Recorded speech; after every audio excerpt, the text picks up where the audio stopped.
नमस्कार विद्यार्थी मित्रांनो, तुमचं विद्या सायन्स आणि विद्या मॅथ क्लासेसमध्ये स्वागत आहे. आज नुकताच 7वी स्कॉलरशिपचा पेपर झालेला आहे. आपल्याकडं संच डी हा आलेला आहे. तर संच डी चे आपण प्रश्नाचे उत्तर बघूया. चला, प्रश्न पहिला काय म्हणतोय बघा. पहिल्यांदा संच डी मध्ये मराठी आला होता. तर काय म्हणतोय प्रश्न बघा. प्रश्न क्रमांक पहिला 1 ते 3 साठी दिलेल्या आहेत सूचना. काय म्हटले? रिकाम्या जागी योग्य पर्याय निवडून सुसंगत वाक्याचे परिच्छेद तयार करा. म्हणजे काय नाही, रिकाम्या जागा वाक्य दिलेले आहेत, आपल्याला रिकाम्या जागा भरायच्या जे की वाक्य व्यवस्थितरित्या पूर्ण होईल. पहिलं काय म्हणलंय? डॅश डॅश दिवस संपत आले आहेत. मग कशाचे? तर ऑप्शन क्रमांक 2 उन्हाळ्याचे दिवस संपत आलेले आहेत. म्हणजे पहिल्या प्रश्नाचं आन्सर असेल तुमचं 2. दुसरा प्रश्न काय दिलाय बघा. दुसरा प्रश्न दिलेला आपल्याला सारे डॅश डॅश. पुढं काहीच नाही, रिकामी जागा आहे, आपल्याला इथं योग्य पर्याय निवडायचा आहे. मग काय येईल इथं? तर इथं येईल तुमचा पर्याय क्रमांक 3 सारे उकाड्याने हैराण झाले आहेत. म्हणजे ऑप्शन क्रमांक 2 च काय असणार आहे? 3. आणि प्रश्न क्रमांक 3 बघा. इथंही आपल्याला रिकामी जागाच भरायची. मग काय म्हणतो प्रश्न क्रमांक 3? थोड्याच दिवसांनी ऋतुराजाच्या आगमनाने निसर्गात डॅश डॅश निर्माण होईल. तर काय निर्माण होईल? तर पर्याय क्रमांक 3 चैतन्य निर्माण होईल. म्हणजे प्रश्न क्रमांक 3चं आन्सर काय झालं तुमचं? 3. प्रश्न क्रमांक 4 बघा. काय म्हटले? पुढील वेगळ्या अर्थाचा शब्द असलेला पर्याय निवडा. मग काय काय दिलेले आहेत आपल्याला? पहिलं ऑप्शन दिलेलं आपल्याला दिव्य. दुसरा ऑप्शन दिलेलं आहे आपल्याला प्रचंड. दुसरा ऑप्शन दिलेलं आहे प्रचंड. तिसरा ऑप्शन आहे भव्य. आणि चौथा ऑप्शन आहे तुमचं विशाल. आपल्याला विसंगत ओळखायचा आहे. काय म्हणलेलं आपल्याला? पुढीलपैकी वेगळ्या अर्थाचा. काय म्हटलंय? वेगळ्या अर्थाचा. म्हणजे 3 शब्दाचा अर्थ एकच असणार आहे आणि एकाचा वेगळा असणार आहे. जर बघितलं तर भव्य, प्रचंड आणि विशाल म्हणजे काय? मोठा. भव्य, प्रचंड, विशाल याचा अर्थ होतो खूप मोठा. पण दिव्य म्हणजे काय? तेजस्वी. तर ह्या 3 शब्दाचा अर्थ एकच आहे आणि आपल्याला वेगळा शब्द काढा म्हटलंय.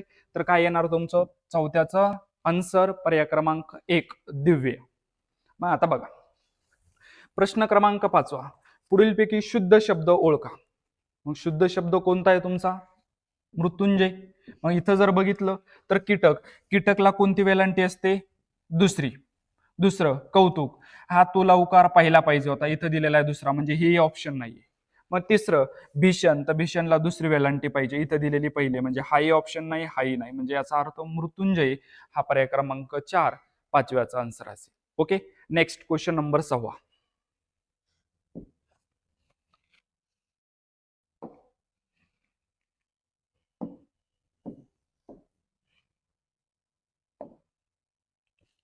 प्रश्न क्रमांक 6 बघा.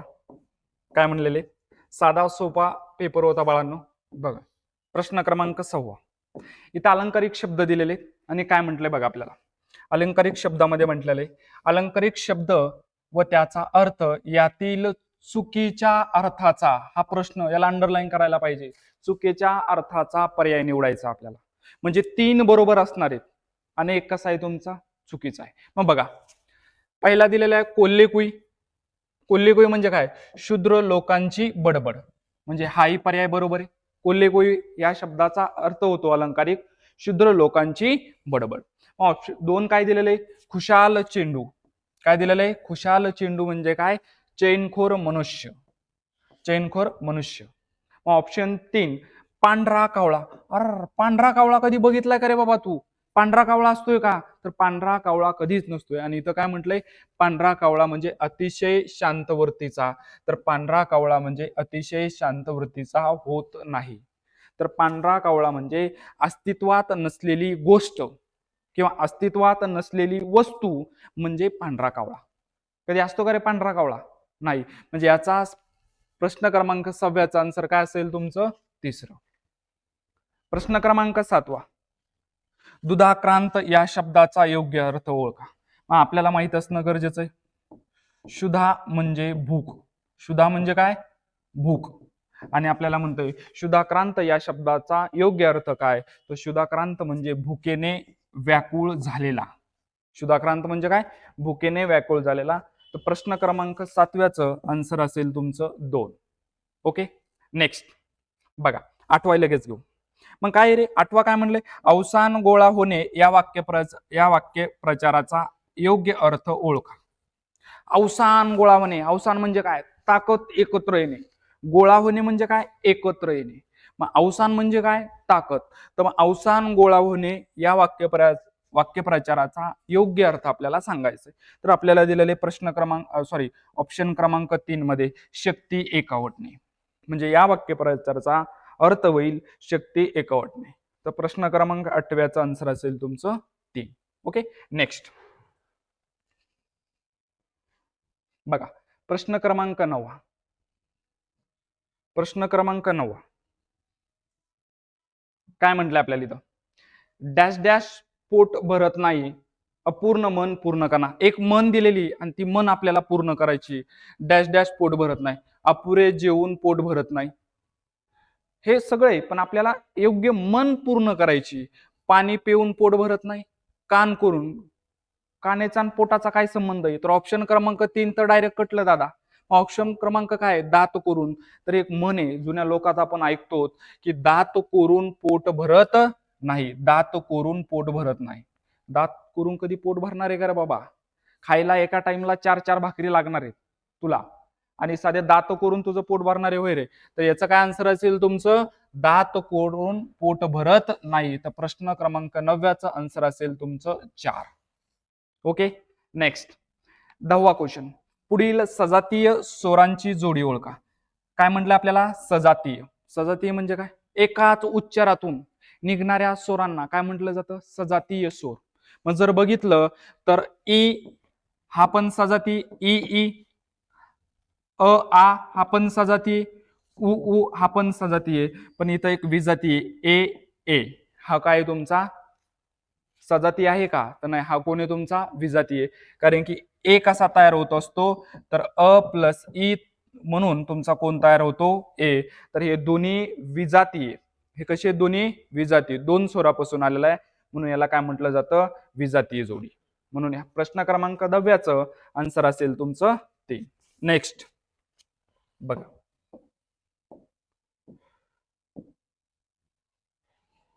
प्रश्न क्रमांक 11, संधी नियमानुसार विसंगत जोडशब्द ओळखा. मग जर बघितलं तर आपण एक विसर्ग संधीमध्ये एक आपल्याला छोटस बीट दिलेलं आहे. काय बघा इथं, निष्फळ, निष्कारण आणि काय दुष्कर. जिथं जिथं मी सांगितलेलं आहे रेग्युलर मध्ये जर आलं तर तिथं काय म्हणायचंय तुम्हाला, ते विसर्ग संधी. पण इथं काय बघा, इथं आहे का रे तुमचं, नाहीतर इथं काय तुमचं षड्णान. तर इथं तुमचं प्रश्न क्रमांक 11चं आन्सर असेल पर्याय क्रमांक 2, विसंगत म्हणलेले आहेत. हे तिन्ही पण विसर्ग संधीचे उदाहरण आहे. ओके, प्रश्न क्रमांक 12 बघा, पुढीलपैकी कोणत्या वाक्यात संयुक्त क्रियापद आहे, संयुक्त क्रियापद. मग बघा, इथे येईल तुमचा ऑप्शन क्रमांक 1, शेतकरी शेतात राबत असतो. काय, शेतकरी शेतात राबत असतो. तर इथं राबत हा धातू साधित झालेला आहे आणि धातू साधितला सहाय्यक क्रियापद कोण आलेलं आहे, असतो.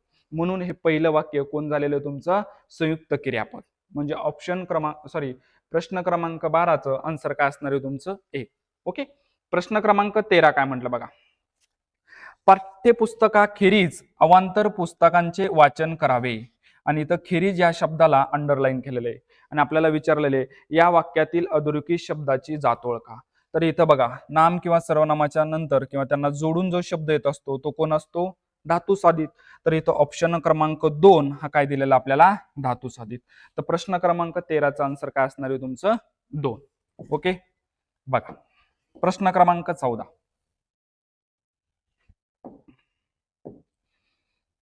पुढीलपैकी स्त्रीलिंगी नाम कोणते. स्त्रीलिंगी म्हटले की त्या नामाच्या अगोदर ती लावायचं. ती जर येत असेल, करेक्ट असेल तर बघा काय दिलेलं आहे, ती थाप. बरोबर आहे ना, पाठीवर आपण विद्यार्थ्याच्या काय देतो असतो, थाप देतो. तर ती थाप हे काय झालं तुमचं, स्त्रीलिंगी झालं. तर प्रश्न क्रमांक 14चा आन्सर काय झालं तुमचं, 1 थाप. बघा बाकीचे पर्याय बघा, ती माप, ती माप असतं का रे कधी? नाही. नंतर काय दिले? ती चाप, नाही. नंतर ती पाप, पाप काय असतो? ते पाप, ओके. तर इथं काय दिलेलं आहे तुम्हाला? कधी ती पाप असू शकतं का? नाही. म्हणून प्रश्न क्रमांक 14चं काय योग्य आन्सर? पर्याय क्रमांक 1 थाप. प्रश्न क्रमांक 15 काय म्हटले बघा?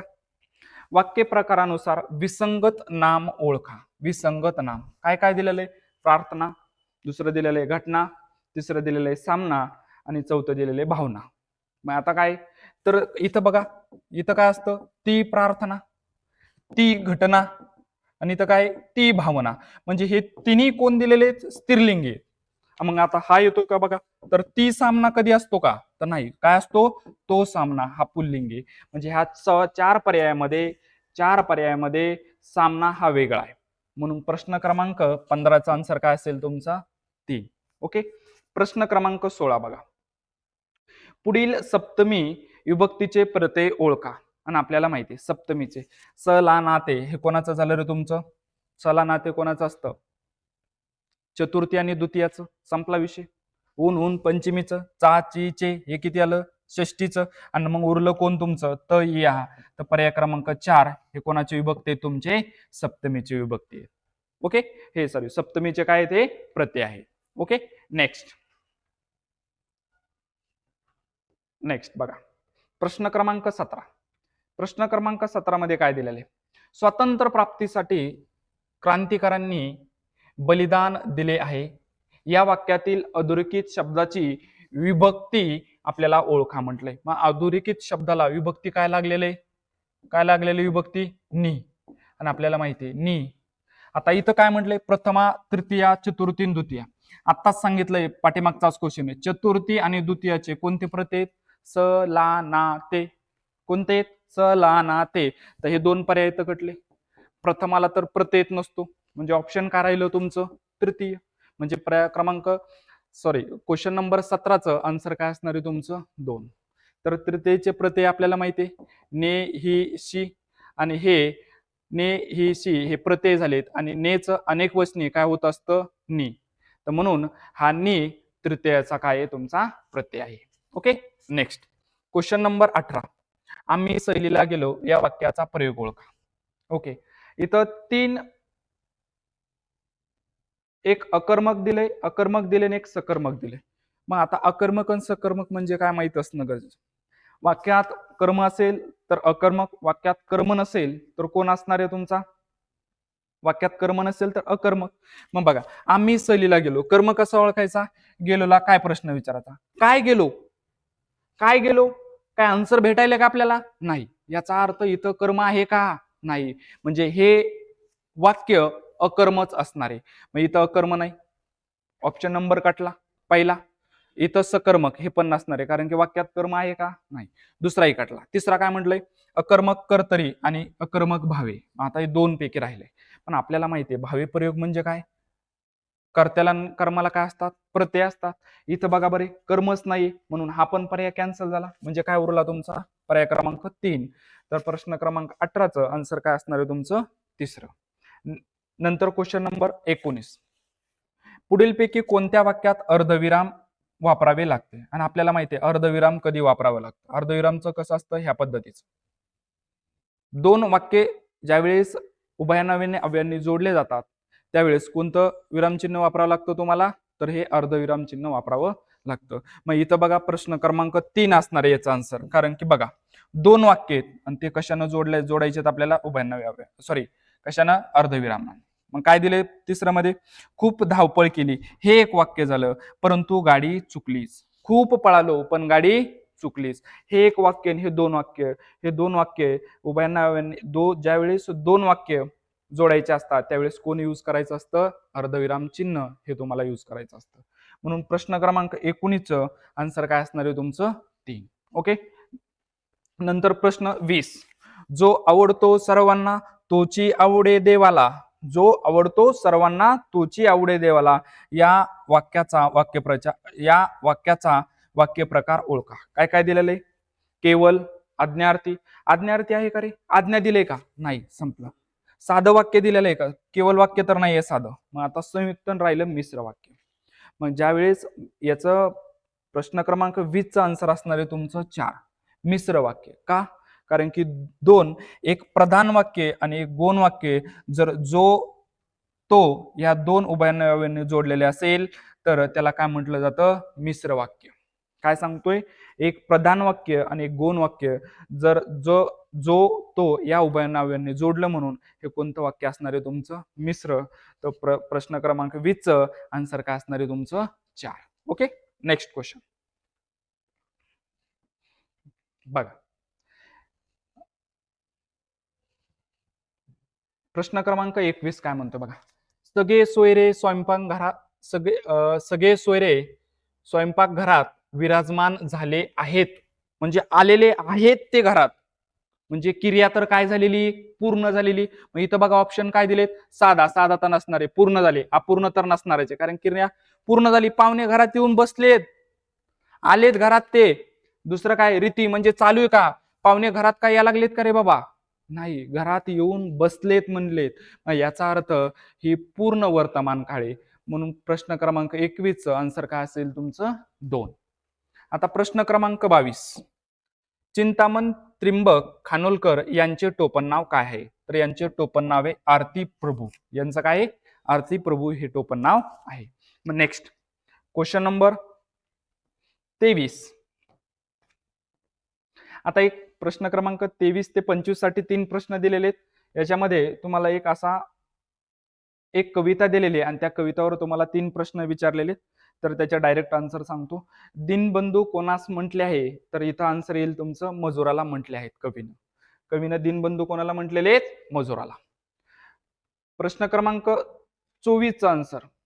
अपंगाच्या आश्रयाला कोण जात आहे असे कवीला वाटते? तर कवीला कोणाला वाटतंय? तर इथं तुम्ही जर वरचा कविता वाचली असेल तर इथं तुम्हाला आन्सर भेटेल हृदय. म्हणून प्रश्न क्रमांक 24 चा आन्सर असेल 3.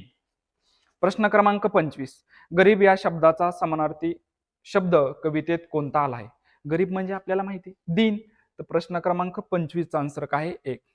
तर सर्वांनी कमेंट करून सांगायचंय मराठीमध्ये 25 पैकी कोणाचे किती बरोबर आलेले आहेत हे कमेंट मध्ये नक्की सांगायचं. Okay, next.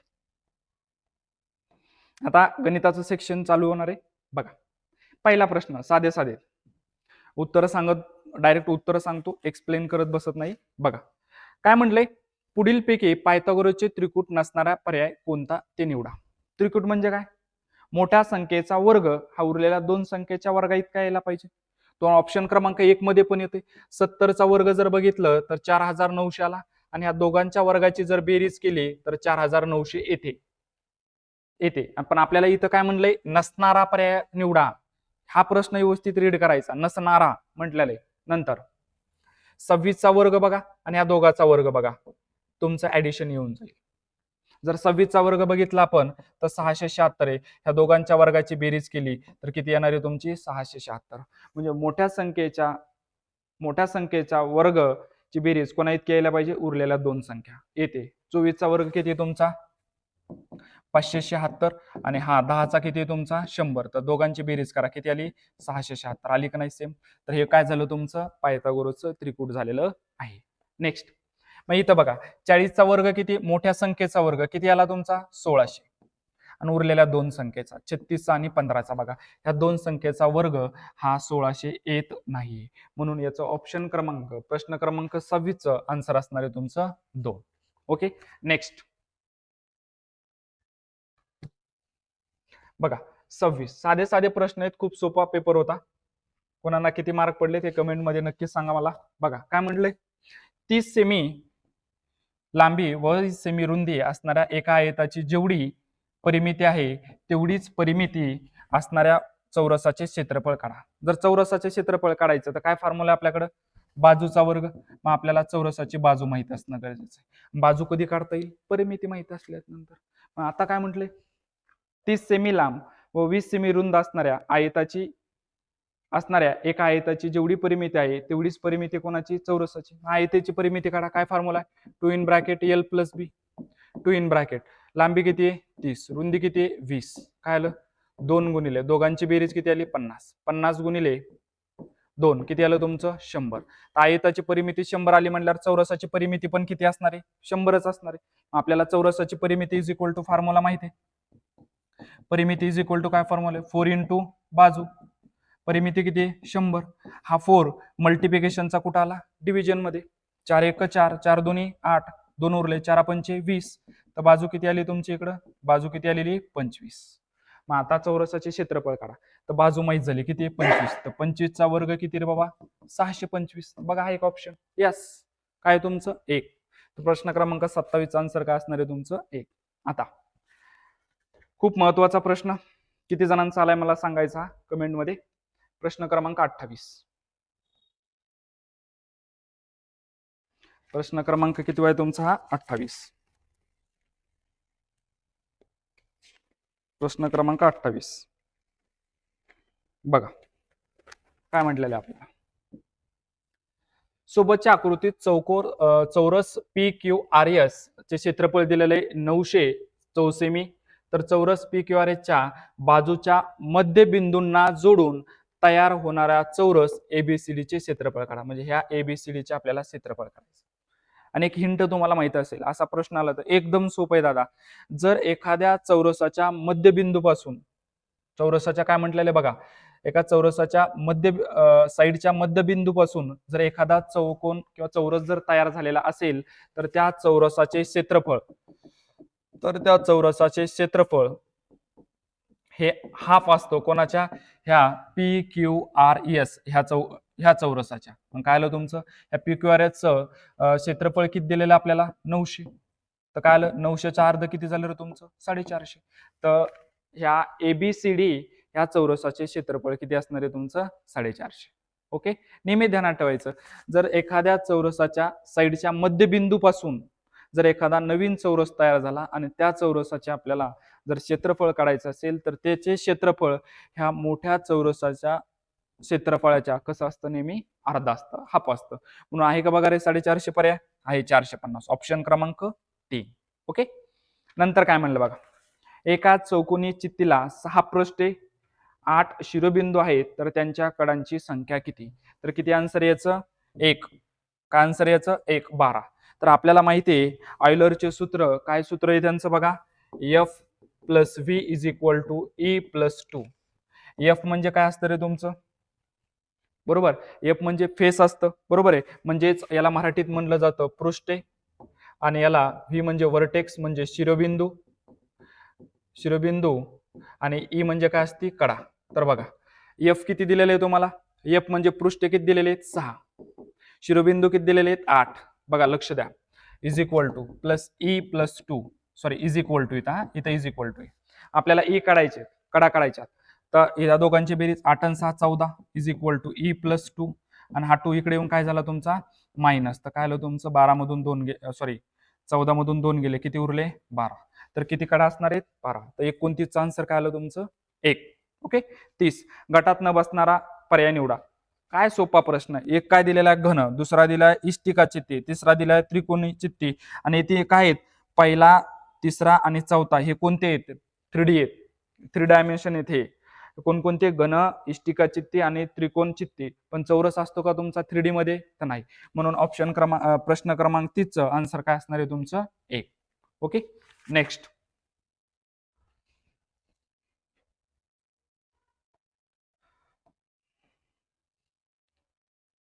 हा तर लय साधा प्रश्न आहे बघा.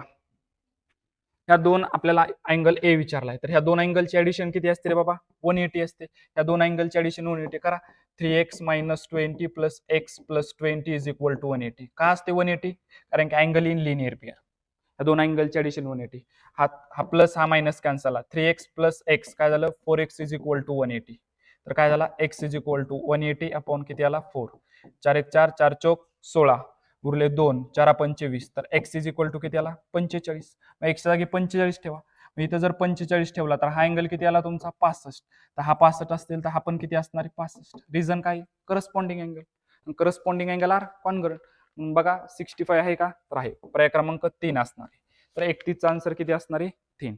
आता नंतर प्रश्न क्रमांक 32 काय म्हटलं बघा, सोबतच्या आकृतीवरून सुसम षटकोनाची बहुभुज आकृतीच्या सर्व अंतरकोनाच्या मापाची बेरीज किती.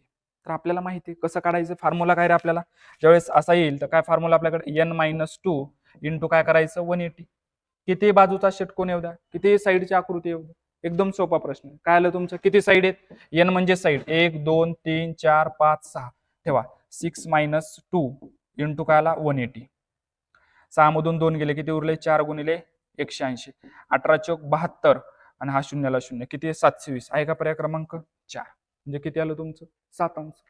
ओके, सोपं आहे, सोपा प्रश्न होता. नंतर प्रश्न क्रमांक 33.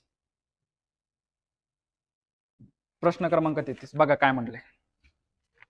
किती दिलेला आपल्याला प्रश्न क्रमांक 33. तर बघा काय म्हणले, 720 मीटर लांबीच्या दोरीचे समान अंतरावर 8 ठिकाणी कापली. किती ठिकाणी कापलेली आहे 8. तर प्रत्येक तुकड्याची लांबी डेसिमीटर मध्ये किती येईल. ओके, डेसिमीटर काय नाही. जर एखादी दोरी जर 8 ठिकाणी जर कापली तर किती तुकडे तयार होतात तरी तुमची ही दोरी 8 ठिकाणी कापा. 1 2 3 4 5 6 7 8 8 ठिकाणी कापली. किती तुकडे तयार झाले.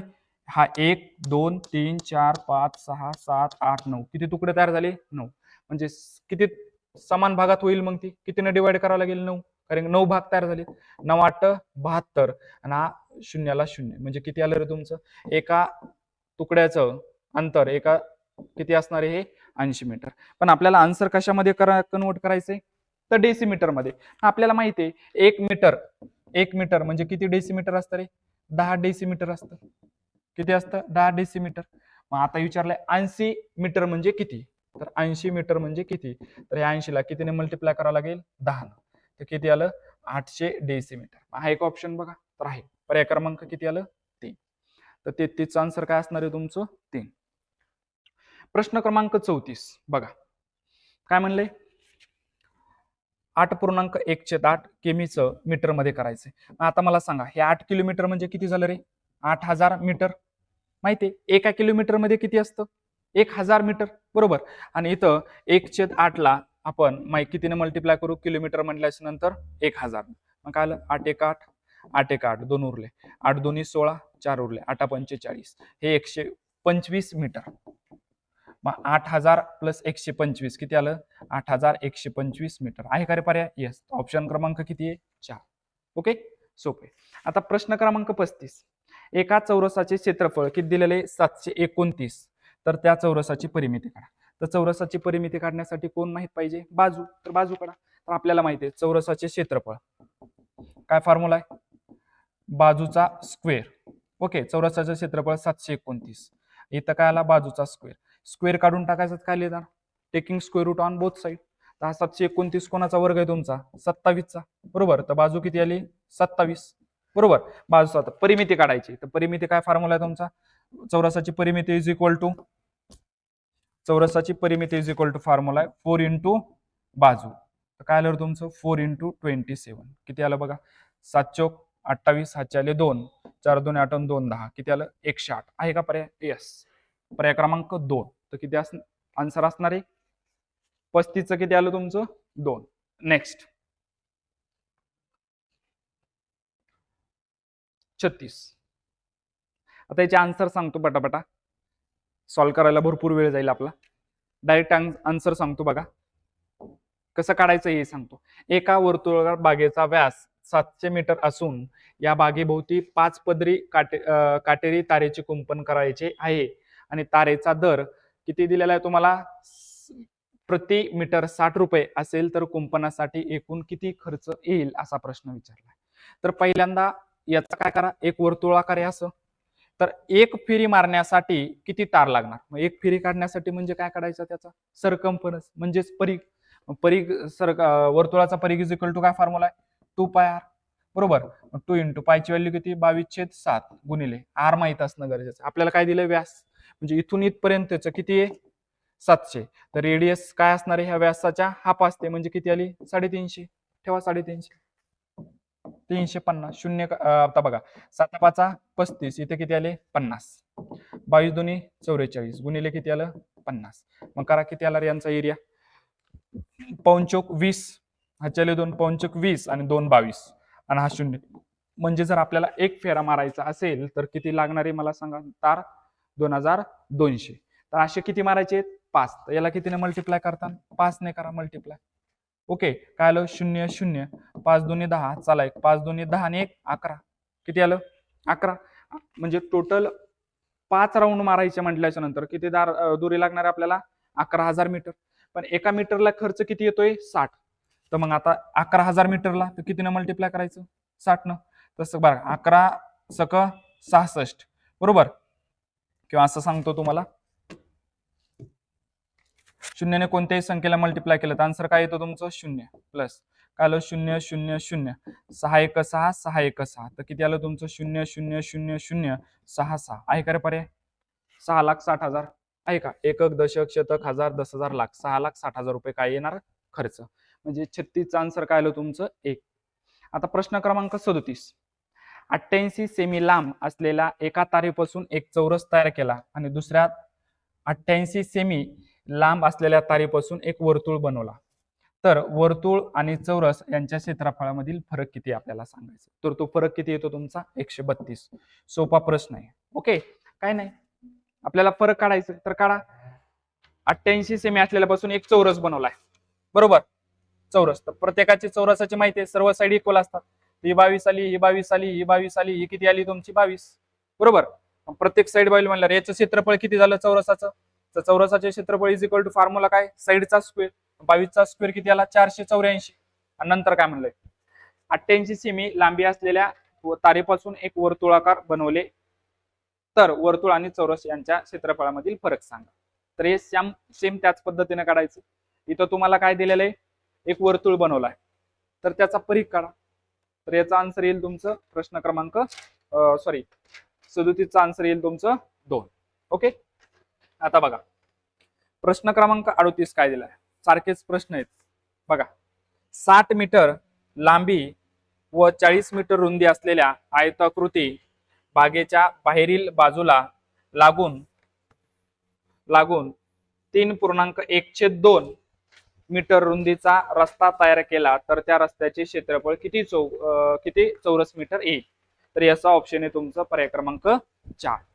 ओके, बघा नेक्स्ट.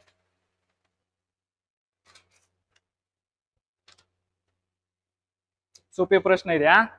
आयताकृत म्हणल्यात नंतर काय येणार आहे बघा. थोडं थोडं चेंज होईल हा. म्हणजे असं एक आयात बनवलेला आहे. एक असा आयात आहे ज्याची की लांबी 60 आहे आणि रुंदी किती आहे 40. पण काय म्हणले बागेच्या बाहेरील बाजूला लागून 3.1/2. मग याला काय करा रे कन्वर्ट करा. 3 2 6 आणि 1 7 7/2 म्हणजे किती झालं 4.5 मीटर. ओके, एवढी रुंदी वाढेल. मग असा एक रस्ता तयार केलाय आणि याच्यातलं डिस्टन्स किती तुमचं किती येणार तुमचं 7च्या अर्ध किती आलं 3/4. किती आलं 5. हे किती असणार तुमचं. अगोदर याचा एरिया काढा. मग याचा एरिया काय असणार आहे तुमचा आयताचे क्षेत्रफळ इज इक्वल टू काय लांबी गुणिले रुंदी. आणि पहिल्यांदा लांबी 60 रुंदी 40 तर किती आलं तुमचं L इंटू बी. तर 60 गुणिले 40 किती आलं 2400. नवीनचं काढा. तर रुंदी इथं कितीने वाढणार 3.5 न. इथं कितीने वाढणार 3.5 न. मग टोटल किती झाली 3.5 आणि 3.5 7 आणि ही 40 होतं इथपर्यंत. मग आता ही टोटल किती झाली ही टोटल किती इथं किती झाली तुमची ही रुंदी 47. इथं किती झाली 47. लांबी बघा इथं 3.5 वाढली आणि इथं 3.5 वाढली म्हणजे 7 वाढली. 60 आणि 7 किती झाले 67. करा या दोघांचा गुणाकार 67 आणि 47 आणि दोघातला फरक काढा आला आन्सर. ओके, नेक्स्ट त्याच पद्धतीने बघा. नेक्स्ट एका घनाचे एकूण पृष्ठफळ 294 चौसेमी आहे तर त्या घनाचे घनफळ करा. घनाचे घनफळ काढण्यासाठी फॉर्म्युला काय 6L². काय फॉर्म्युला आहे घनाचे घनफळ इज इक्वल टू फॉर्म्युला आहे आपला L चा क्यूब. L म्हणजे काय बाजू साईड माहित असणं गरजेचं. मग बाजू काढा. पृष्ठफळ इज इक्वल टू काय फॉर्म्युला आहे 6L². पृष्ठफळ किती दिले 294. हा 6 इकडे आला मल्टिप्लिकेशनचा डिव्हिजन मध्ये. साइन चौक 24 किती उरले तुमचे मग 5 आणि 6 साइन नमे 54. तर 49 कोणाचा इकडे कोण उरलं L². L² म्हटल्यानंतर हा स्क्वेअर काढून टाकायचा आहे. तर काय लिहिता taking square root on both side. तर 49 कोणाचा आहे 7चा. तर ठेवा इथं 7चा क्यूब, तर किती आला तुमचा 7चा क्यूब माहिती आपल्याला किती 7चा घन 343. ऑप्शन क्रमांक काय आलं तुमचं 1. बघा 40 सेम तासाचे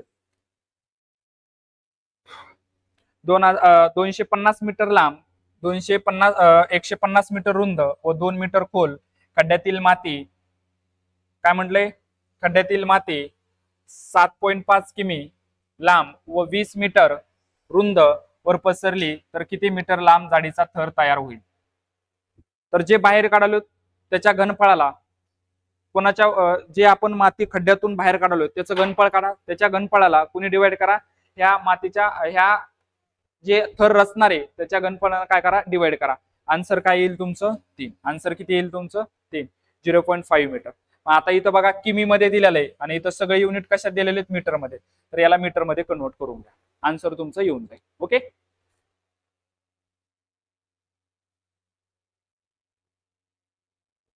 प्रश्न क्रमांक 41 हा सरासरीवरला प्रश्न आहे. एक्स या सर्व प्राप्तांकांचा मध्यमान 620 आहे तर एक्स ची किंमत काढा. तर साधा प्रश्न आपल्याला एक्स ची किंमत काढायची, तर एक्स ची किंमत किती येणार तुमची 624. आपल्याला माहिती आहे मध्यमान इज इक्वल टू सगळ्यांची बेरीज करायची, सगळ्यांची काय करा बेरीज करा. एवढी किती टोटल 1 2 3 4 5 6 7 8 9 किती आहेत 9 आणि ही एक्स ला धरून किती झाले तुमचे 10. मग त्यांचा मध्यमान किती आहे 620, तर 620 गुणिले 10 करा किती आलं तुमचं 6200. किती आलं 6200. म्हणजे 10 या सर्व प्राप्तांकांची बेरीज जर केली 10 ची पी तर किती यायला लागली 6200. 9 ची दिली तर x ची काढा. काय करा ह्या सगळ्यांची बेरीज करा, जेवढी बेरीज आली त्याच्यातून जेवढी बेरीज आलेली ती बेरीज 6200 तून मायनस करा. जे आन्सर येईल ते आन्सर काय असणार आहे तुमची x ची किंमत, तर ते आन्सर किती तुमचं 624. म्हणजे ऑप्शन क्रमांक किती आलं तुमचं 4. नेक्स्ट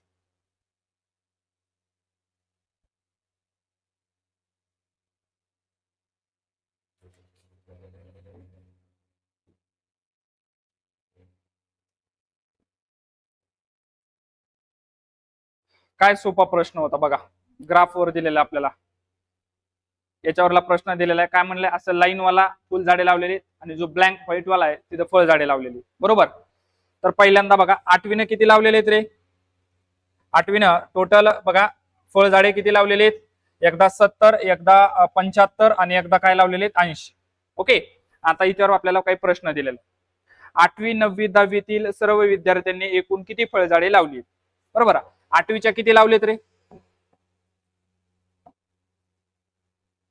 8वीच्या किती लावलेले आहेत इथं बघा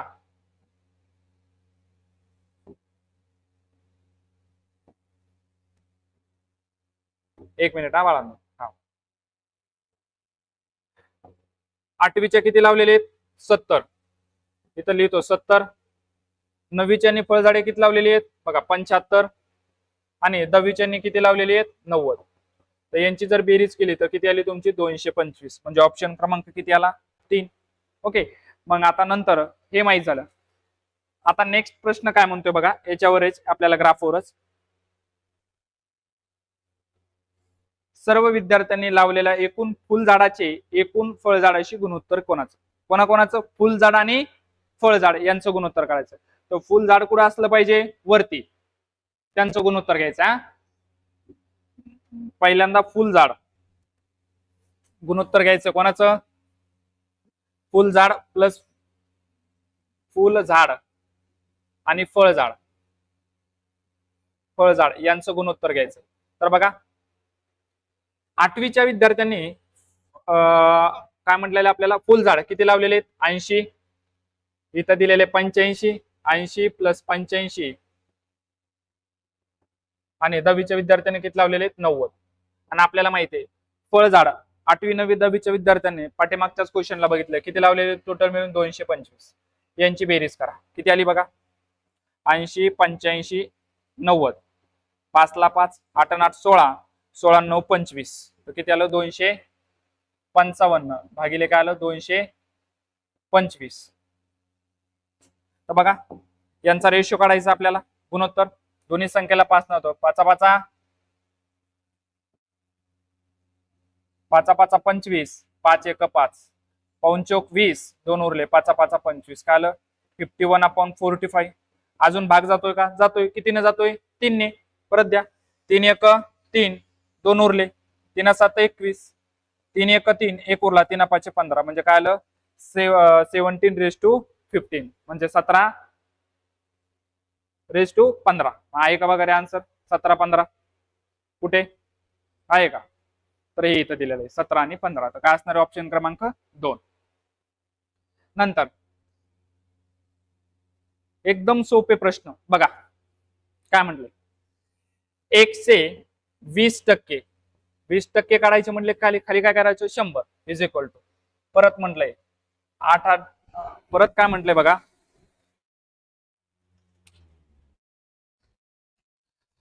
8,000चे 10%.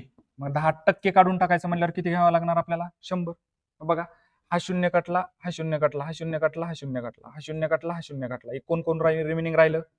x × 2/10 इज इक्वल टू इकडे करायला तुमचा 800. हा 10 गुणाकारातला तिकडे जाऊन सॉरी भागाकारातला तिकडे जाऊन कुठे गेला? गुणाकारामध्ये 10/, आणि हा 2 मल्टिप्लिकेशनचा डिव्हिजन मध्ये. काय आलं? 2 चौक 8, 400 गुणिले 10. तर किती आलं रे तुमचं? 400 गुणिले 10 किती आलं? 4000. आहे का ऑप्शन क्रमांक 1 आहे. म्हणजे 44चं आन्सर किती झालं तुमचं? 1. ओके, नेक्स्ट साधे प्रश्न आहेत बघा. बघा प्रश्न क्रमांक 45. साखरेची किंमत 25% ने वाढल्यामुळे साखरेचा कप 10% कमी झाला, तर उत्पन्नात शेकडा वाढ किंवा शेकडा घट किती झाली हे सांगायचे. मग अगोदर समजा 100 रुपये किलो होती साखर, 25% वाढली, म्हणजे 100 रुपयाला 25 न वाढली. तर आता किती 25 न वाढल्यामुळे साखर किती रुपये झाली? 125 रुपये किलो.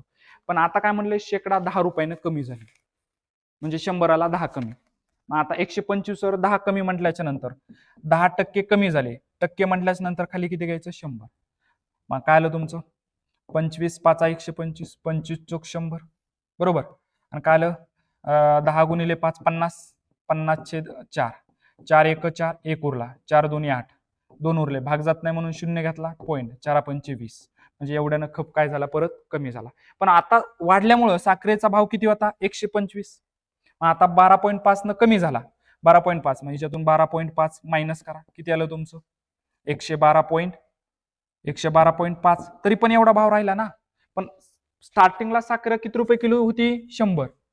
मग एकदा वाढून एकदा कमी होऊन तरी पण साखरेचा भाव किती राहिलाय? 112.5. म्हणजे किती रुपये आपल्याला घट झाला का फायदा झाला रे? अगोदर 100 रुपये किलो होती, आता किती रुपये? 112. म्हणजे ऑब्व्हियसली काय झाली? आपल्याला वाढ झाली. कितीने झाली? 100 होती, आता 112. म्हणजे 12.5 न काय झालेली आपल्याला? वाढ झाली. ओके, त्याच पद्धतीने नेक्स्ट क्वेश्चन. प्रश्न क्रमांक 26. प्रश्न खूपच खतरनाक होता. काही लोकांनी नुसते इंटरेस्टची ऍडिशन केली, पर्याय क्रमांक 1 उत्तर गोल केलंय. येस म्हणलेत आणि चुकले. बघा काय म्हटले? सुरेशनं 2 बँकेकडून अनुक्रमे 10 12% दराने 10,000 रुपये, 10 9 दराने 12,000 रुपये कर्ज घेतले. त्यानंतर सर्व कर्ज 3 वर्षानंतर व्याजासह परत केले. तर त्याने दोन्ही बँकेमध्ये एकूण काय म्हणतोय? एकूण किती पैसे भरलेत? म्हणजे घेतलेले पैसे आणि व्याज पण द्यावं लागेल का? फक्त व्याज द्यावं लागणार आहे का? तर नाही, घेतलेले पैसे पण द्यावे लागतील का नाही? मग आता बघा किती पैसे द्यावे लागतील? 12% दराने. अगोदर किती व्याज झालं बघा? 10,000 गुणिले किती आलं? 3 वर्षासाठी हे 100, हे 2 कटले, हे 2 कटले, 12 गुणिले किती राहिले इथं? 100 गुणिले 3, 12 एक 12, हे 2 शून्य गुणिले 3, 12 त्रिक 36. म्हणजे किती व्याज द्यावं लागलं त्याला? 3,600. ह्या 10,000 रुपये, ह्या 12,000 रुपयावर किती द्यावं लागलं? 9 रुपये टक्क्यानं. बघा 9 गुणिले 12,000 गुणिले किती वर्षासाठी? 3 भागिले किती आलं? 100. हे 2 कटले, हे 2 कटले, काय आलं? 9 गुणिले 120 गुणिले 3, 12 त्रिक 36 आणि हा 0. मग परत 9 न मल्टिप्लाय करा, किती आलं? 36 गुणिले 9, 9 सके 54, हा चाले 5, 9 त्रिक 27 आणि 5 किती झाले? 32. 32. तर काय आलं तुमचं? हे आलं 3,240. मग घेतलेले किती होते त्यानं बँकेकडून? एकदा 10,000, एकदा 12,000, आणि ह्या 10,000वर व्याज किती आहे? 3,600. आणि तिकडं किती व्याज द्यावं लागलं? 3,240. तर किती रुपये द्यावे लागले बघा रे? 0 4, 6 2 8, 3 आणि 3 6, 6 आणि 2 8 आणि 1 आणि 1 2. तर काय ऑप्शन आलं तुमचं 28,840 म्हणजे ऑप्शन क्रमांक 2 एवढी सुरेश दादाला बँकेत एकूण रक्कम द्यावी लागली. ओके 2. आता त्याच पद्धतीनं 47चा आन्सर काय आहे तुमचं बघा. 47चा आन्सर त्याच टक्क्याने घ्यायचंय. याला दराला इथं काय करायचं 12.1/2 दिलंय गुणाकार बेरीज 12×2 = 24 आणि 1 25 25/2 तर किती आलं तुमचं 12.5 दर झाला. आणि इथं वर्षाला तसंच करायचं गुणाकार आणि वर बेरीज 4×2 = 8 आणि 1 9 9/4. मग अगोदर याचं व्याज काढा आणि नंतर दुसऱ्या किमतीचं व्याज काढा आणि त्यांच्यातील फरक काढा. तर तो फरक येतो किती तुमचा 500 रुपये. म्हणजे 47चा आन्सर किती झालं तुमचं ऑप्शन क्रमांक 1. प्रश्न क्रमांक 48 हा बेस्ट क्वेश्चन होता बघा. एक वस्तू 60 रुपयास विकल्यामुळे जितका तोटा होतो त्याच्या चौपट नफा ती वस्तू 80 रुपयास विकल्यामुळे होतो तर त्या वस्तूची खरेदी किंमत किती. तर याचा आन्सर आहे तुमचं पर्याय क्रमांक 4. किती आहे पर्याय क्रमांक 4. नेक्स्ट साधा प्रश्न आहे आपण तर बघितलं का सॉल्व्ह करून देऊ तुम्हाला. सॉल्व्ह करून देतो बघा. काय म्हटलंय एका वस्तूची किंमत किती आहे. एक वस्तू 60 रुपयास विकल्यामुळे जितका तोटा होतो त्याच्या 4 पट नफा ती वस्तू 80 रुपयाला विकल्यामुळे होतो. समजा त्या वस्तूची खरेदी किंमत किती म्हणून आपण खरेदी किंमत जर x असेल तर तोटा किती झाला रे. ज्यावेळेस 60 ला विकली त्यावेळेस तोटा किती झाला x - 60. का x - 60 का घेतलं 60 रुपयाला विकल्यामुळं मग आता खरेदी किमतीपेक्षा कमीच पैसे भेटले ना. जेवढा तोटा झाला आता हा तोटा तर काय म्हणते त्याच्या चौपट ती वस्तू 80 रुपयास विकल्यामुळे नफा होतो. मग तो नफा किती मला सांगा. नफा किती झाला तुमचा. तर नफा किती येईल रे तुमचा. इथं काय आलं तुमचं काय म्हटलंय त्याच्या चौपट नफा ती वस्तू 80 रुपयास विकल्यामुळे होतो तर त्या वस्तूची खरेदी किंमत किती आहे आपल्याला सांगायचं. आता त्या वस्तूची खरेदी किंमत किती म्हटली आपण x आणि इथं काय आलंय तुमचं तोटा किती आला x - 60. तर आता तो फायदा किती आहे तर फायदा किती आहे 80 प्लस किती आला तुमचा x. तर आपल्याला काय प्रश्न म्हणलेला आहे त्याच्या 4 पट आहे तर काय आलं तुमचं 80 + x = 4 इन ब्रॅकेट x - 60. करा मल्टिप्लिकेशन 4x - 4 × 60 किती आलं 240 = काय आला 8x + 1 सॉरी इथं किती आहे तुमचं 80 इथं 80 हा ध्यानात ठेवा प्लस काय आलं मग तुमचं 80 + x. तर आता हा 240 इकडे येऊन काय झाला प्लस काय आला 80 + 240 = इथं 4x आहे बरोबर आणि हा प्लस x तिकडे जाऊन काय झाला तुमचा -x सॉरी इथं काय मायनस येईल. इथं काय येईल तुमचा मायनस नफा आहे ना नफा इथं काय येईल तुमचा नफा झालेला नाही इथं मायनस. तर हा काय झालेला तुमचा मायनस 1 मिनिट हा इथं झालेला तुमचा -x. तर हा मायनस तिकडे जाऊन काय होणार आहे तुमचा प्लस 4x हा मायनस तिकडे जाऊन प्लस काय झालं तुमचं 5x आणि यांची बेरीज केली तर 320/x सॉरी 5 हा 5 मल्टिप्लिकेशनचा डिव्हिजन मध्ये करा डिव्हिजन 5 × 30 2 उरले 5 × 20 तर किती झालं रे तुमचं x चे आन्सर किती आलं 64 आणि x ला काय म्हणलं होतं आपण खरेदी किंमत तर किती आली पर्याय क्रमांक 4. तर 48चं आन्सर किती आलं तुमचं 4. नेक्स्ट क्वेश्चन 49 एका दुकानदाराने 42,700 रुपये किमतीच्या मोबाईलवर 39,711 रुपयास विकला. म्हणजे त्या मोबाईलची किंमत किती होती 42,700 विकला कितीला 39,711 रुपयाला विकला. तर विकला तर त्या दुकानदाराने किती टक्के सूट दिली तर किती टक्के सूट दिलेली तर ऑप्शन क्रमांक 3 तर 7% काय केलेली सूट केलेली. बघा ऑप्शन ठेवून बघा साधा प्रश्न आहे सूट किती दिलेली याला सॉल्व्ह करा. ओके प्रश्न क्रमांक 50 काय म्हणलंय 50 रामरावांनी एक ट्रॅक्टर दलाला मार्फत 65,000 रुपयास विकत घेतला आणि दलालास 1.1/2 दलाली दिली तर त्यांना तो ट्रॅक्टर किती रुपयास विकला लागला.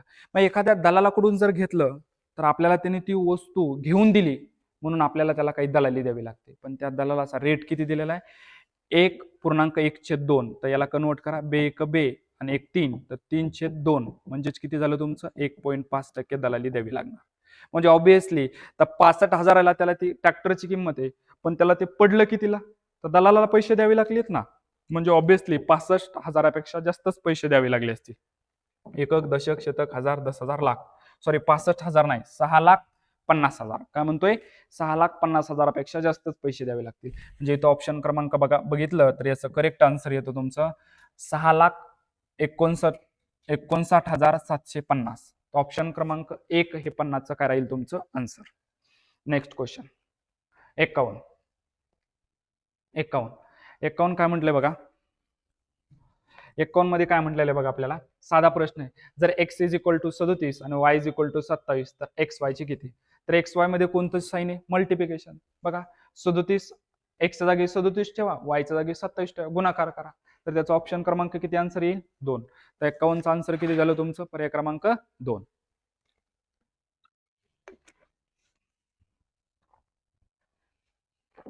नेक्स्ट चला बीजगणित चालू झालं आता.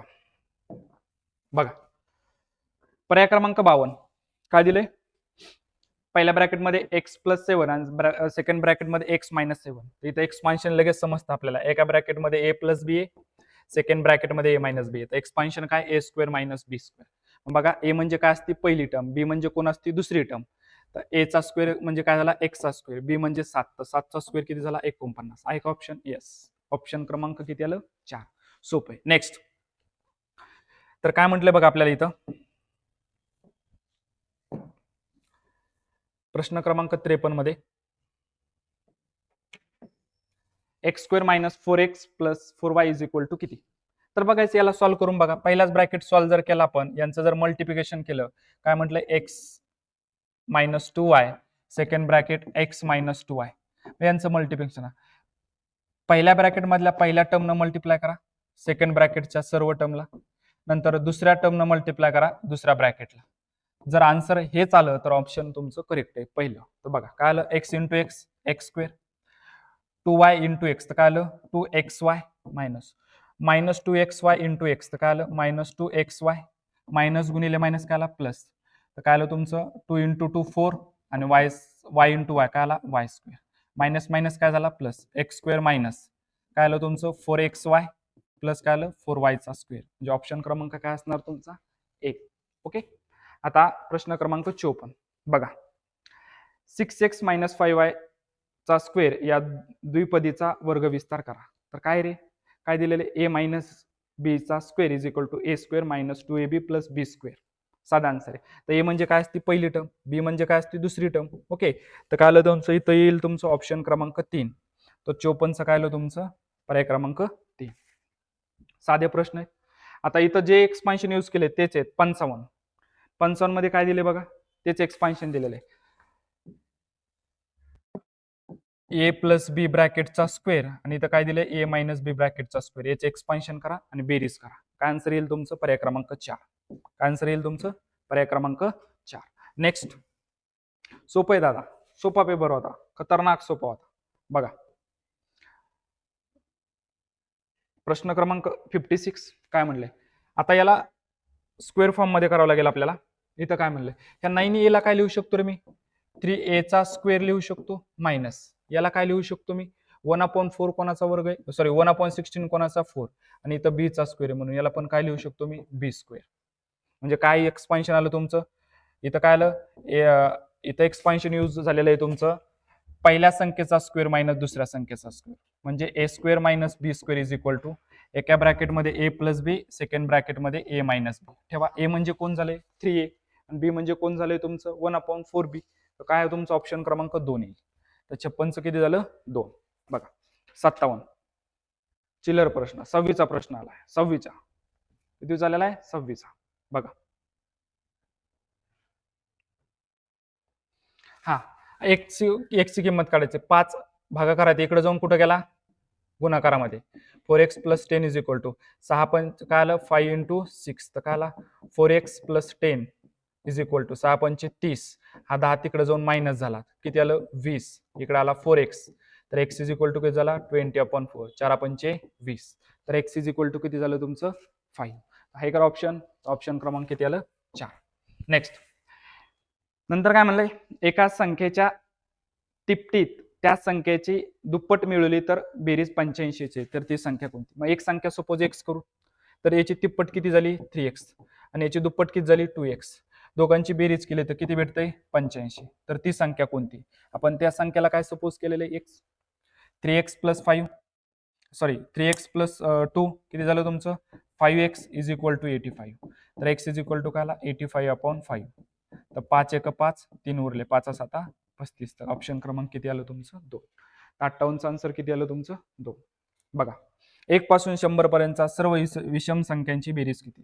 तर 1 ते 100 मध्ये माहिती आहेत आपल्याला विषम संख्या किती आहेत किती आहेत रे बाबा 50 आहेत. किती आहेत 50. आणि पहिल्या विषम संख्यांची बेरीज काढण्यासाठी फॉर्म्युला आपल्याकडे n चा स्क्वेअर. तर n चा स्क्वेअर म्हणजे 50चा स्क्वेअर किती आला तुमचा 2500. तर ऑप्शन क्रमांक काय आन्सर आलं तुमचं 4. 59चा आन्सर किती असेल 4. आता बघा 60चं सर्वात लहान नैसर्गिक संख्या मला माहिती आहे सर्वात लहान कोण आहे 1 व सर्वात मोठी ऋण पूर्णांक संख्या यांच्यातील फरक किती. जर तुम्ही नंबर लाईनवर 0 बघितला तर 1 हा -1 असतो हा -2. ज्यावेळेस 0 पासून लेफ्ट साईडला जातात त्यावेळेस काय असतात संख्येची व्हॅल्यू कमी कमी होत जाते. पण सर्वात मोठी ऋण संख्या कोण असते -1. आणि यांच्यातील काय विचारलं आपल्याला फरक म्हटलं की वजाबाकी घ्यायची -1. पण इथं गुणाकारात साईन असतं मायनस मायनस काय झालं प्लस 1 + 1 किती झालं तुमचं 2. ऑप्शन क्रमांक किती असणार आहे तुमचं 3. 60चं किती आलं 3. Okay next. नंतर हे साधा प्रश्न आहे 61. काय करायचं तुम्हाला भागाकार द्यायचे 73ला 99 भागलं तर काय आन्सर येतं तुमचं 0.77. कारण की 0.7373 हा कंटिन्यू येत जातो. मग एखादे डिजिट डेसिमल नंतर रिपीट व्हायला लागले त्याच्या डोक्यावर काय दिला जातो 12. मग कोणत्या संख्या रिपीट व्हायला लागल्या 7 3 म्हणून 7 3च्या डोक्यावर काय दिलेलं आहे 12. तर 61चं किती आन्सर असणार 1. नंतर संख्या रेषा दिलेली 62. संख्या रेषेचे निरीक्षण करून पी कोणत्या संख्या दर्शवतो ह्या पर्याय निवडायचा. मग बघा रे अगोदर युनिट बघा किती भागात डिवाइड केले. हा इथं 0 येईन इथं 1 आहे. किती भागात 1 2 3. तर डिनॉमिनेटरला किती असला पाहिजे 3. लिहितो 3 अगोदर. आणि आता पी कितवा पॉईंट वर बघायचं. मग 0ची लाईन काउंट करायची का नाही 1 2 3 4 5 6 7. तर काय आलं तुमचं 7/3. तर पी कोण निवडतो तुमचा 7/3. नेक्स्ट. आता पाठीमागे प्रश्न बघितला आपण 63 सारखा काय दिलाय बघा 784 98 900 196 392 या सर्व संख्यांना खालीलपैकी कोणत्या संख्येच्या विभाज्यतेच्या कसोट्या लागू पडतील. पहिला पर्याय बघूत आता 2 ची कसोटी काय सांगते ज्या संख्येच्या एकक स्थानी 2 4 6 8 अंक असतील त्याला 2 ने भाग देतो. गेला का रे 4 8 6 2 2 न गेला 7 न भाग घालून बघा 7 1 7 7 1 7 1 उरला 7 2 14 भाग गेला 7 1 7 2 उरले 7 चौक 28 गेला 7 1 7 7 2 14 किती उरले 5 7 8 56 7 नाही गेला इथं 7 5 35 4 उरले 7 संग 42 7 नाही गेला म्हणजे ऑप्शन क्रमांक किती आलं तुमचं 1. 63 किती आलं 1. इथं काय दिले तुम्हाला वर्गमुळात सगळ्या संख्यांची बेरीज दिलेली. यांच्या सर्व संख्यांची जर बेरीज केली तर किती येते तुमची 1296. आणि 1296 हा कोणाचा वर्ग आहे रे बाबा आपला 36चा. म्हणजे इथं ऑप्शन क्रमांक काय असणार आहे तुमचं 3. 64चं किती आलं 3. साधा प्रश्न. आता काय म्हटलं बघा 2 क्रमवार विषम नैसर्गिक संख्यांची लसावी 2499 आहे तर त्या दोन संख्यापैकी लहान संख्या कोणती हे आपल्याला सांगायचे.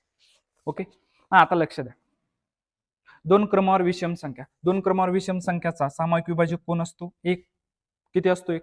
आणि त्या दोन संख्या म्हटल्याच्या नंतर त्यांचा लसावी त्यांच्या गुणाकारा एवढा असतो. पहिली संख्या आणि दुसरी संख्या त्यांच्या गुणाकारा एवढा असतो विषम संख्यांचा लसावी त्यांच्या गुणाकारा एवढा होतो.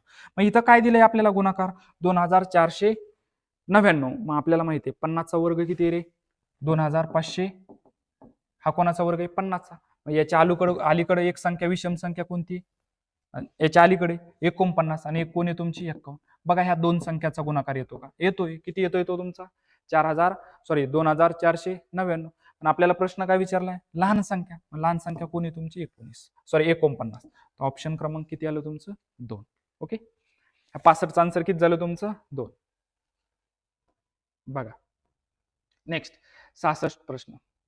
याच्यात सर्वात मोठी परिमेय संख्या कोणती आपल्याला सांगायचं तर भाग घालून बघा. तर सर्वात मोठी कोणती येते तुमची पर्याय क्रमांक 4. तर काय आलं तुमचं 0.6 येतं यांचं 0.5 येतं याचं 0.5 येतं याचं पण काय येतं तुमचं 0.5 येतं. डिव्हिजन करून बघा मग कोणतं मोठं 0.5 मोठं का 0.6. तर 0.6 मोठा आहे म्हणून काय ऑप्शन काय आलं तुमचं 4. इथं काय म्हटलंय इंडेक्सचा एखाद्या संख्येच्या पॉवरचा पॉवर असेल तर त्यांच्यात काय केलं जातं मल्टिप्लिकेशन. 5 त्रिक 15 खाली इथं 2चा वर्ग 2चा पॉवर 7 आहे. मी याला काय लिहू शकतो बेस सारखा नाही इथं याला लिहू शकतो 2चा पॉवर 2 ब्रॅकेटचा पॉवर 2 जसा तसं. मग काय आलं तुमचा 2चा पॉवर 15 अपॉन 2चा पॉवर 7 इंटू पॉवरच्या पॉवरचं मल्टिप्लिकेशन म्हणजे 2चा पॉवर 4. मग बेस सेम असेल तर इंडेक्सची काय होत असते ऍडिशन. मग 7 आणि 4 किती झालं 11. मग हा 11 कुठं गेला मायनस मध्ये. मग 15 मधून 11 गेले किती उरले 4 म्हणजे 2चा पॉवर 4 म्हणजे 2चं किती वेळेस मल्टिप्लिकेशन 4. बेदोनी 4 4 दोन्ही 8 आणि 8 दोन्ही 16. तर आन्सर किती आलं तुमचं ते. किती आलं आन्सर ते. Okay next. म्हणजे आपलं किती झालं आता 65 झालाय 66 झालाय 67 झालाय 68. तर हे साधा प्रश्न आहे रे बाबा. काय इथं गुणोत्तर बघा. सुनील आणि यांनी अनुक्रमे 91,000 आणि 65,000 गुंतवणूक करून एक व्यवसाय सुरू केला आणि वर्षाखेरीस त्यांना 48,300 रुपये नफा झालाय. तर सुनीलला नफ्याचा वाटा किती. तर यांचं गुणोत्तर आणि नफा हा त्यांच्या गुंतवणुकीवर डिपेंड असतो. मग यांचं गुणोत्तर काढा नफ्याचं 91,000 आणि किती आलं 65,000. हे 3 कटले काय आलं 91 भागिले 65. 3 7 91 13 पंचे 65 बरोबर. मग आता पहिल्यांदा कोण आहे सुनील नंतर कोण आहे अनिल. म्हणजे सुनीलला 7च्या मल्टिपल मध्ये नफा झालाय आणि अनिलला 5च्या मल्टिपल मध्ये. म्हणजे सपोज आपण एक्स करू म्हणजे सुनीलला 7x झालाय आणि अनिलला किती झालाय 5x. पण दोघाला मिळून नफा किती झालाय 48,300 म्हणजे 7x प्लस 5x दोघांना मिळून 48,300. तर किती झालं 7 आणि 5 12x इज इक्वल टू 48,300.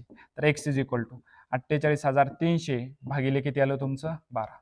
मग आता इथं डिव्हिजन करा काय आलं तुमचं 12 चौक 48 नंतर दोन संख्याला शून्य भाग द्यायला म्हणून शून्य घ्यायचा 12 दोन्ही 24 किती उरले 6 12 पंचे 60 म्हणजे एक्स व्हॅल्यू किती आली तुमची 4,200. आपल्याला कोणाचं विचारलंय सुनील.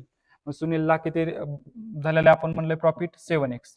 तर 7 गुणिले 4,025 करा यांचा गुणाकार किती आला तुमचा 28,175 म्हणजे ऑप्शन क्रमांक किती असणार 2. आता 69चं बघा साधे प्रश्न आहे. 56 मजूर एक काम 60 दिवसात पूर्ण करतात. तेच काम 42 दिवसात पूर्ण करायचे असेल तर ते किती दिवसात काय म्हणले पूर्ण करायचे असेल तर किती जादा मजूर लावावे लागतील असा आपला प्रश्न आहे. ओके मग आता मला सांगा मजुराची संख्या जर वाढली तर दिवस काय होणार आहे कमी. म्हणजे कोणतं इनव्हर्स प्रोपोर्शन झालं का डायरेक्ट तर इनव्हर्स प्रोपोर्शन. आणि आपल्याला माहिती आहे इनव्हर्स प्रोपोर्शन मध्ये काय असतं त्यांचा प्रोडक्ट हा सेम असतो म्हणजे गुणाकार कसा असतो सारखा असतो. मग बघा काय आलं 56 गुणिले 60 इज इक्वल टू काय आलं 42 गुणिले एक्स. इकडे किती मजूर वाढावे लागणार माहित नाहीत आपल्याला. ओके तर काय आलं हा 42 इकडे येऊन कुठे गेला रे तुमचा डिव्हिजन मध्ये. ओके तर काय आलं तुमचं आन्सर किती आलं बघा भाग द्या इथं 7 न भाग जातोय 7 5 35 7 संग 42 7 संग किती आलं 42 7 8 56 8 आलं 6 1 6 शून्याला 0 8 गुणिले 10 किती आलं 80. तर 42 दिवसात जर काम संपवायचं असेल तर 80 मजूर लागतील. पण प्रश्न विचारलेला आपल्याला किती जादा मजूर लागतील. तर अगोदर किती होते मजूर मला सांगा 56 तर जादा किती लागणार आहेत तुम्हाला 24. ऑप्शन क्रमांक किती झाले 24. तर शेवटी आप तुम्हाला एक उत्तरपत्रिका देणार आहे मी चार्ट करून दिलेली तिथं करेक्शन करा. 69चा आन्सर किती करायचं तिथं 4 करायचा लक्षात ठेवा. नंतर प्रश्न क्रमांक 70 साधा आहे. प्रकाश एक काम 10 दिवसात पूर्ण करतो प्रसाद तेच काम 15 दिवसात पूर्ण करतो. तर दोघे मिळून किती दिवसात काम पूर्ण करतात. तर आपल्याकडे एक फॉर्म्युला आहे किंवा आपण फॉर्म्युला काय तुमचा x into Y upon x plus y हा फॉर्म्युला आहे. दोघांचं काम दिलेलं असेल तर प्रकाशनं किती दिवसात केले 10 आणि प्रसाद किती दिवसात करतोय 15. दोघांची बेरीज करा किती आलं आन्सर तुमचं आणि इथं काय आलं एक्स प्लस 10 म्हणजे 10 प्लस 15 15 गुणिले 10 किती आलं 150 आणि दोघांची बेरीज करा 25 25 ना भाग द्या किती आलं तुमचं 6. तर दोघांनी मिळून जर ते काम केलं तर किती दिवसात कंप्लीट करायला लागली 6. ओके प्रश्न क्रमांक 70 राहिले 5 बघा सरासरीचा प्रश्न आहे. भाजी विक्रेत्याने सोमवार ते रविवार या एका आठवड्यात विकलेल्या भाजीची विक्री रक्कम पुढील प्रमाणे दिली आहे. म्हणजे त्यांना सोमवारी एवढी मंगळवारी बुधवारी गुरुवारी शुक्रवारी शनिवारी आणि रविवारची दिलेली का आपल्याला नाही. रविवारची काढायची. पण त्याची सरासरी म्हणजे एका दिवसाला सरासरी किती रुपये उत्पन्न येते त्याचं? 2800 रुपये. तर असेल तर रविवारी विकलेला भाजीचा काय म्हणलंय, असेल तर रविवारी विकलेल्या रुपये भाजीची विक्री किती रुपये आहे हे आपल्याला सांगायचं. रविवारी त्यानं किती रुपयाचा भाजीपाला विकला हे सांगायचं.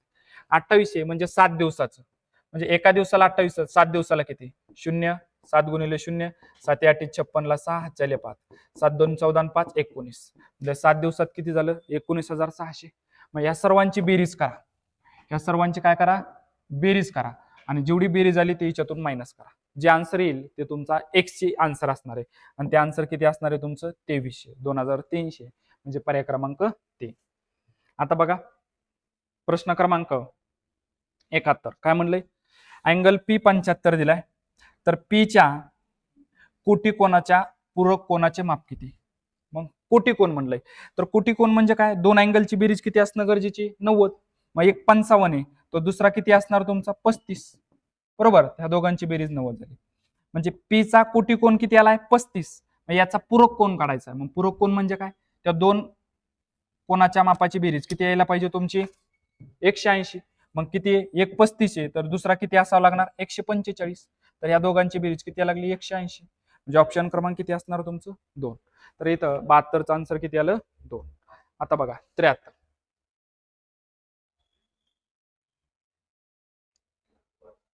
छान प्रश्न होता. अँगल ABCD मध्ये कोणता वेगळा आहे ते सांगायचं. मग बघा इथं अँगल ए न अँगल ए हाय, बरोबर, त्यानं आंतरखंडित केलेला कंस कोणता आहे? AB. ओके, ध्यानात ठेवा. अँगल डी न आंतरखंडित केलेला कोण कोणता आहे? आंतरखंडित केलेला कंस कोणता आहे? हाय, ABC. नंतर सी, अँगल ए ह्या सी न आंतरखंडित केलेला कंस कोणता आहे? AB. बरोबर. आणि एक राहिलाय तुमचा तो म्हणजे बी.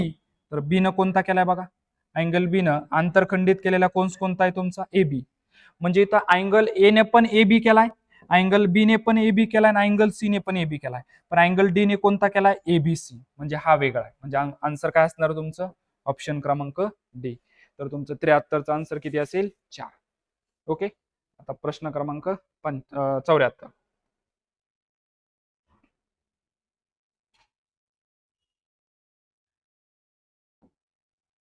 बघा प्रश्न क्रमांक 74 सुद्धा. 1 मिनिट हा, 1 मिनिट बाळांनो.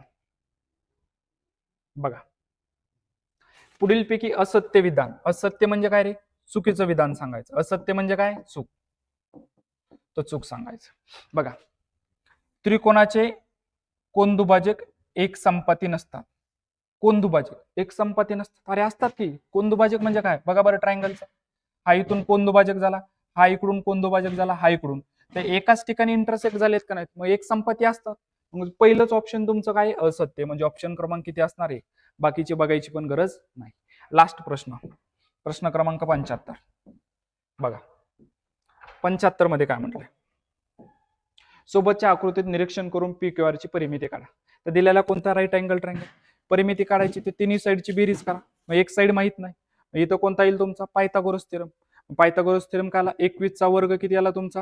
441. आणि 20 चा वर्ग किती आला तुमचा? 400. दोघांची बेरीज किती आली? 841. 841 कोणाचा वर्ग आहे? 29 चा. म्हणजे हा PR किती आला तुमचा? 29. परिमिती काढायची ती तिन्ही साईडची बेरीज करा. 21 आणि 29 किती झाले? 50. 50 आणि 20 किती झाले? 70. ऑप्शन क्रमांक किती आलं तुमचं? 4. ओके. बघा आपण सर्व उत्तर प्रश्नाचे उत्तर सांगितलेले आहेत. कमेंट बॉक्समध्ये सगळ्यांनी सांगायचंय की कोणाला किती मार्क आले. ओके, धन्यवाद.